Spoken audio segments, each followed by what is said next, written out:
Praise the lord everyone. జీవపు ఊటలలోని ఈరోజు జీవవాక్కు 2వ దినవృత్తాంతాల గ్రంథం 20వ అధ్యాయం 17వ వచనం.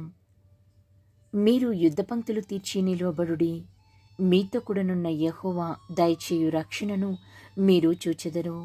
భయపడకుడి, జడియకుడి, రేపు వారి మీదకి పోవుడి, యెహోవా మీతో కూడా ఉండును. పోరాటం ఎలాంటిదైనా భయము లేదు, భీతి లేదు. రాజులకు రాజు, ప్రభువులకు ప్రభువు యేసయ్యే మన పక్షము. ఆయనే మన కొరకు పోరాడే యుద్ధశూరుడు. అయితే మనలను రక్షణ వస్త్రమును ధరించి విశ్వాసంలో నిలవబడమంటున్నాడు. సులువైనది అగు ఆయన ఆజ్ఞ పాటిస్తే అత్యంత విలువైనదగు దీవెనలు సిద్ధపరుస్తాడు. నమ్ము, ప్రభువుని అనుకో. యేసుక్రీస్తు కృప మనకు తోడైండును గాక. ఆమేన్.